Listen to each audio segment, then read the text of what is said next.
You're going to be sitting to the right-hand side of your client when you're working on the masticatory muscles on the right-hand side. So that's the position I'm in here. The masseter muscle inserts into the side of the mandible here. It originates from the zygomatic arch. So your access point is going to be to reach in between the lips. You're not in the mouth proper, you're not between the teeth, you're just actually in the cheek. And as you proceed posteriorly, then you're going to run into this muscular border here of the masseter coming down like this.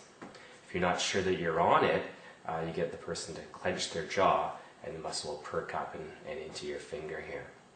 So you need to explore the masseter all the way from the inferior part of it all the way upwards. And I like to come into the contact with the border of the muscle with my inside hand, and my outside thumb rolls the muscle onto my inside finger. And in doing it in this way, I can scan the entire muscle for myofascial tension.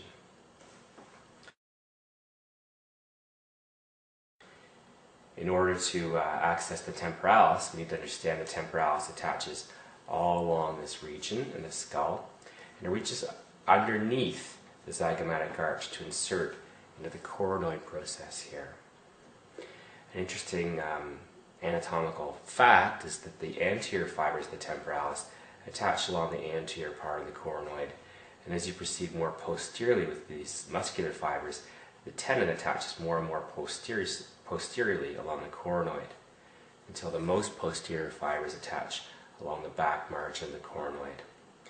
So to contact the muscular insertion of the temporalis, you need to reach into the mouth again, and once again you can just be in the cheek. You should feel the back of your finger along the lower margin of teeth as you proceed posteriorly, and then you'll run into this plate of bone, which is the mandible, and you run up along the inside with your finger pad, and you get to about this point and you're going to run into the first insertional tendon of the temporalis.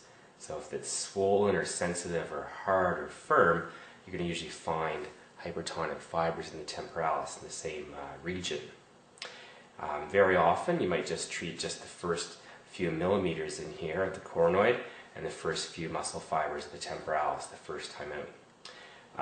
But as things progress, then you're going to be progressing along the inside of the coronoid process. You might run into some obstacles here, so at a certain point it's helpful to ask the client to open their jaw a little bit, and then you can sink in higher on the coronoid process.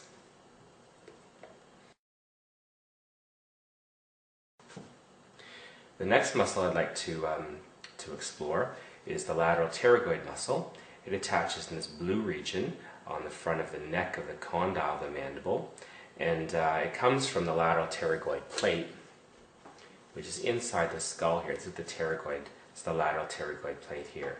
So the muscle actually runs in where my finger is, although it attaches on the inside here. Let's just take the jaw off for a second. So you proceed along these teeth medially, and you'll run into sort of a firm gum-like tissue, and that will be the belly of the muscle. Sometimes you can come in underneath and you can contact the muscle this way. To access this muscle, I like to stand up and I walk around, and then I open the jaw and I slide my finger along the upper set of teeth, and then I proceed more medially until I run into the pterygoid, the lateral pterygoid plate, with my forefinger here. So I'll strum it or contact it. As the muscle relaxes, sometimes I'll just shift the jaw a little bit posteriorly in this direction to stretch the attachment in there. That's the lateral pterygoid muscle.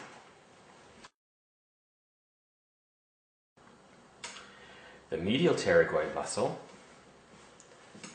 comes off the medial pterygoid plate of the sphenoid and inserts onto the inside corner of the angle of the mandible here.